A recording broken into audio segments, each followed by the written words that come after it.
So hello dear students, welcome back to this session of ICT Virtual Classroom और ICT Virtual Classroom के session में आप सभी का एक बार फिर से स्वागत करते हैं। प्यारे बच्चों, इस क्लास में हम लोग बात करने जा रहे हैं क्लास 6 साइंस सब्जेक्ट के ऊपर, कक्षा 6 विषय विज्ञान के ऊपर। अपने पिछले क्लासों में हमने बात करी थी चैप्टर फाइबर टू फैब्रिक के ऊपर। हम एक इम्पॉर्टेंट चैप्टर को पढ़ने जा रहे हैं। इसमें मैंने आपको बताया था बच्चों कि हम क्या करेंगे। हमने ये बात करी थी कि नेचुरल फाइबर्स क्या होते हैं और सिंथेटिक फाइबर्स क्या होते हैं। आज के अपने क्लास में इस डिस्कशन को हम कंटिन्यू रखेंगे। जो चीजें हमने पिछली क्लास में सीखी उसको थोड़ा आगे बढ़ाएंगे और कुछ नई बातों के ऊपर ध्यान देंगे। तो अपना पूरा ध्यान जो है सामने स्क्रीन पर जरूर बनाकर रखें। जो भी चीजें यहाँ से बताई जाती है उनको नोट डाउन करेंगे और अच्छी राइटिंग में अपना वर्क मेंटेन करेंगे, घर से उसे रिवाइज भी करेंगे। ठीक है, और जो चीज नहीं समझ में आती है आप पूछ भी सकते हैं। तो चलिए आज की क्लास को करते हैं स्टार्ट। मैं उम्मीद करता हूँ आप सबके साथ फिट फाइन हेल्दी होंगे और बिल्कुल रेडी होंगे क्लास के लिए। तो अपना पूरा ध्यान सामने स्क्रीन पर बनाकर रखिए। हम चलते हैं स्मार्ट बोर्ड की स्क्रीन पर। चलिए प्यारे बच्चों, तो क्लास को करते हैं स्टार्ट। हमने पिछली क्लास में बात करी थी फाइबर्स, जिसमें नेचुरल फाइबर्स और सिंथेटिक फाइबर्स की बात करी थी हमने। ठीक है, और हमने बोला था नेचुरल फाइबर जो है ये फाइबर होते हैं किससे, हम प्लांट्स और एनिमल से इनको ऑब्टेन करते हैं। Cotton, jute, silk and wool हो जाएगा हमारा नेचुरल फाइबर, और सिंथेटिक फाइबर हो जाएगा जो कि हम केमिकल सब्सटेंस से बनाते हैं। ठीक है, पॉलिस्टर है, नायलॉन है, एक्रिलिक है, ये हमारे क्या हो जाएंगे, सिंथेटिक फाइबर्स हो जाएंगे। वहीं दूसरी तरफ cotton, jute, silk and wool क्या हो जाएंगे, नेचुरल फाइबर्स हो जाएंगे। हमने ये बोला था कि एक फैब्रिक जो है वो किससे मिलकर बना होता है, यान से मिलकर बना होता है। एक फैब्रिक जो है किससे मिलकर बना होता है, यान से मिलकर बना होता है। और यान्स जो है किससे मिलकर बने होते हैं, पतले पतले स्ट्रैंड से। और स्ट्रैंड जिससे मिलकर बने होते हैं उसे कहते हैं फाइबर। तो आप समझ रहे हैं, फाइबर से बनाए जाते हैं स्ट्रैंड्स, और पतले पतले स्ट्रैंड से बनाया जाता है यार्न, और यार्न से बनता है फैब्रिक। तो ये सारी चीजें हमने देखी थी पिछले क्लास में, है ना। एक्टिविटीज कराई थी आपको, और ये देखा था कि कपड़े में किस किस तरीके के हमारे पास कपड़े होते हैं। ये सारी चीजें हमने अब तक समझ ली है। अब आज की क्लास में क्या बात करेंगे बच्चों, आज की क्लास की हेडिंग पुटअप करेंगे। आज की क्लास की हेडिंग पुटअप करेंगे सभी बच्चे अपनी कॉपी में अच्छे तरीके से। चलिए, तो नेचुरल फाइबर्स में बात करेंगे। नोट करके एक पॉइंट लिखेंगे, नोट करके एक पॉइंट लिखेंगे। इसमें हमने क्या बोला था कि नेचुरल फाइबर्स क्या क्या है हमारे पास, चाहे वो कॉटन हो गया, जूट हो गया, है ना, वूल हो गया, सिल्क हो गया। तो इनके बारे में हम लोग लिखने जा रहे हैं। तो जो कॉटन और जूट है, कॉटन आप जानते हैं कपास होता है, कपास की खेती करते हैं, मतलब ये क्या है, प्लांट से हमको मिलता है। और जूट आप जानते हैं जो, ये भी हमको खेती से मिलता है, प्लांट से मिलता है ना। तो ये हमको मिलता है, इज ऑब्टेन्ड फ्रॉम प्लांट्स। हमको कहाँ से देखने को मिलता है, प्लांट से। इसके बाद अगर बात करें कॉटन और जूट के अलावा, हमने क्या देखा था, सिल्क देखा था, वूल देखा था। तो वूल की बात करें,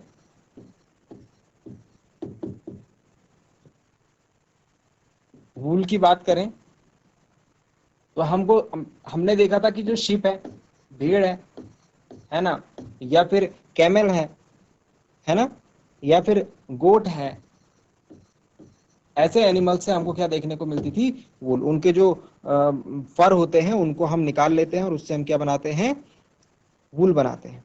या फिर रैबिट कह लो, खरगोश के बाल, है ना, कैमल्स कह लो, ऊंट के बाल, ये फिर याक कह लो, ये सब हमको क्या देते हैं, ये सब हमको वूल देते हैं। इसके अलावा अगर बात करें प्यारे बच्चों, तो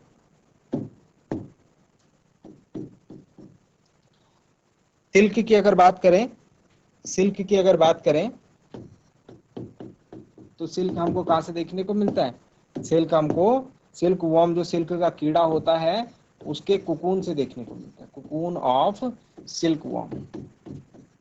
रेशम का जो कीड़ा होता है उसके कुकून से हमको देखने को मिलता है सिल्क। तो आप देख रहे होंगे ये सारे क्या हैं, ये सारे के सारे नेचुरल फाइबर्स हैं, प्राकृतिक हमारे पास रेशे हैं। और ये सब के सब जो हैं यूज किए जाते हैं। ये सब के सब हमको मिल रहे हैं या तो प्लांट से या तो एनिमल्स से। नोट डाउन करेंगे। आई होप यहाँ तक की बातें आपको समझ में आई होंगी, यहाँ तक की बातें आपको समझ में। अब हम इनको जो है डिटेल में पढ़ते हैं, डिटेल में हम नेचुरल फाइबर्स को समझते हैं। तो सबसे पहले बात कर लेते हैं कॉटन की।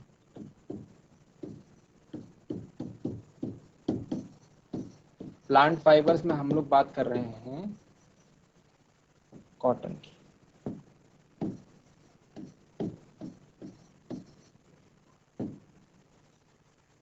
कॉटन की तो प्यारे बच्चों, हमने क्या कहा, कॉटन हमको कहाँ से मिलता है, प्लांट से मिलता है ना, पौधों से मिलता है। ठीक है, तो बात करते हैं कॉटन की। सबसे पहले कपास को उगाने के लिए, कॉटन को ग्रो करने के लिए किस तरीके की खेती, किस जगह पर हम खेती कर सकते हैं, सबसे पहली चीज तो ये आती है, black soil and warm climate is required. सबसे पहली चीज क्या है, काली मिट्टी होनी चाहिए और वार्म क्लाइमेट होना चाहिए अगर हमको कपास की खेती करनी है, कॉटन की खेती करनी है तो। ठीक है, इसके अलावा अगर बात करें, cotton balls, cotton balls are cotton balls are usually picked by hand, picked by hand। हम क्या करते हैं, हाथ से उनको निकालते हैं कॉटन बॉल्स को। ठीक है, और और ध्यान देना यहां पर, फाइबर्स आर सेपरेटेड, फाइबर्स को हम क्या कर लेते हैं, सेपरेट कर लेते हैं फ्रॉम सीड्स। प्यारे बच्चों, black soil and warm climate जो है वो रिक्वायरमेंट होती है कॉटन की प्लांट के लिए, कॉटन के प्लांटेशन के लिए। अगर कपास की खेती करनी है तो उसके लिए काली मिट्टी होनी चाहिए और वार्म क्लाइमेट होना चाहिए। ठीक है, इसके अलावा cotton balls are usually picked by hand. जब ये फसल हो जाती है तो आपको दिखेगा इसमें, हम दिखाएंगे आपको नेक्स्ट क्लास में। ठीक है, नेक्स्ट क्लास में दिखाएंगे आपको कि जब खेती हो जाती है किसकी, कपास की, तो हमको क्या देखने को मिलता है, कॉटन हमको प्लांट के फ्रूट के रूप में देखने को मिलता है। कैसे देखने को मिलता है, प्लांट के फ्रूट के रूप में, है ना। तो वो बॉल जैसी बन जाती है, ऊपर जैसे एक फ्रूट निकलता है वैसे एक बॉल जैसी बन जाती है। हम क्या करते हैं, इन बॉल्स को जो है अपने हाथों से निकालते हैं और उसको कॉम्ब करते हैं, कॉम्ब मतलब जैसे कंघी करते हैं उस तरीके से, और वहां से जो है फाइबर्स हमको देखने को मिलते हैं किसके, कॉटन के। इस प्रोसेस को हम कहते हैं, इस process is known as ginning. बहुत इंपॉर्टेंट है प्यारे बच्चों, ध्यान में जरूर रखें, एग्जाम में अक्सर पूछा जाता है व्हाट इज गिनिंग। ओके, समझ में आ गई है बात। इसके बाद एक और चीज ध्यान रखेंगे, कहाँ यूज करते हैं, आपने कहाँ देखा होगा, आपने कहाँ देखा होगा कॉटन वूल को, तो आपने देखा होगा it is used, it is used in wicks for oil lamps. अगर आप बत्ती जलाते होंगे घर में, तेल की बाती जलाते होंगे, तो मंदिर में जो है हम लोग जो दिया बनाते हैं, दिए में जो बत्ती लगाते हैं वो होती है किसकी, कॉटन की बुनी हुई। ठीक है, इसके अलावा, इसके अलावा अगर बात करें तो तकिए को भरने में, फिलिंग, फिलिंग मैट्रेसेस, तकिए हो गए, गद्दे हो गए, है ना, रजाई हो गई, इनको भरने में भी हम कॉटन का यूज करते हैं। इनके अंदर भी क्या करते हैं, कॉटन भरते हैं। क्विल्ट्स मतलब रजाई, और पिलोज मतलब तकिए, तो इन सब के अंदर क्या भरी रहती है, कॉटन भरी रहती है। कहाँ से निकलती है, किस तरीके से हम उसको गेनिंग की प्रोसेस से उसके फाइबर्स बनाते हैं, ये सारी चीजें हमने यहाँ पर डिस्कस करी कॉटन के बारे में। जरा जल्दी से इसे नोट डाउन करें, जल्दी से इन बातों को नोट डाउन करें, फिर हम नेक्स्ट प्लांट फाइबर के बारे में चलते हैं समझने, जिसको हम कहते हैं जूट, कपास, या फिर इसे हम क्या कहते हैं, रुई भी कहते हैं जनरल लैंग्वेज में। वैसे इसे क्या कहा जाता है, कपास से लिखें, फिर हम जूट के ऊपर आते हैं। एक बात को और ध्यान रखें, एक बात को और ध्यान रखें, नोट बना करके लिखें इसे। कॉटन जो है, कपास जो है, कॉटन इज खरीफ क्रॉप, खरीफ की फसल होती है रुई। ठीक है, तो खरीफ की फसल को इसको बोएंगे कब, इसको बोएंगे कब, इसको बोया जाता है अराउंड मार्च से मई के बीच में, है ना। और उसके बाद जो है जून जुलाई में, उसमें मानसून की वजह से उसको थोड़ा पानी मिल जाता है ना, तो पानी चाहिए होता है। बेसिकली हमने बोला था ब्लैक सॉइल चाहिए होती है, हाँ, मार्च से मई के बीच में। तो जो आजकल का टाइम था वो बिल्कुल उपयुक्त था इसके प्लांटेशन के लिए। ठीक है, मार्च से मई का जो टाइम है, इसमें जो है इसकी फसल हम करेंगे। और इसके बाद बात करें हम कहाँ पर कौन कौन से पार्ट्स में इसको मेनली ग्रो किया जाता है, तो पंजाब हो गया, भारत में जो हो गया पंजाब, ठीक है।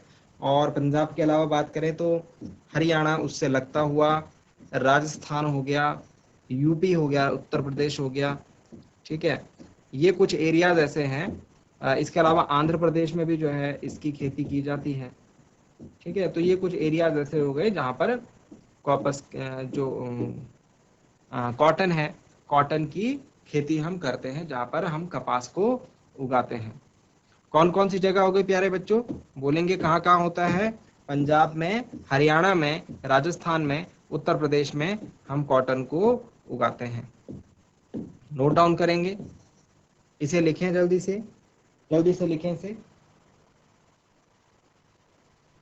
चलो लिख दिया सबने, लिख दिया। अब आते हैं नेक्स्ट टॉपिक पर। यहां लिखेंगे कॉटन के बाद अब हम पढ़ेंगे कौन से प्लांट फाइबर को, जूट को। नेक्स्ट हेडिंग डालें jute,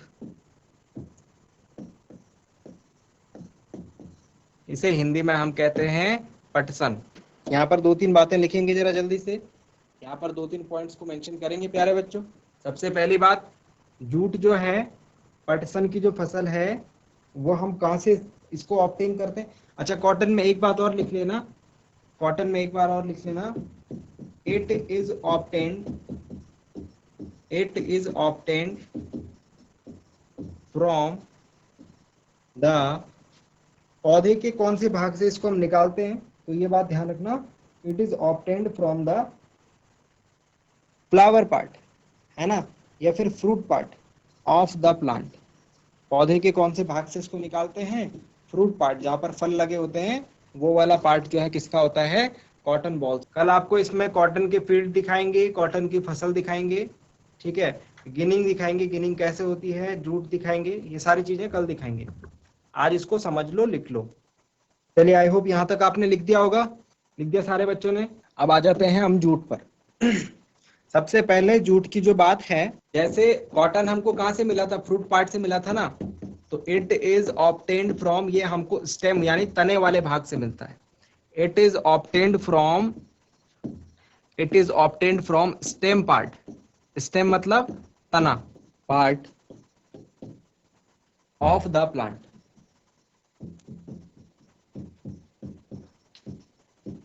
it is obtained from stem part of the plant, लिखेंगे jute, it is obtained from stem part of the plant.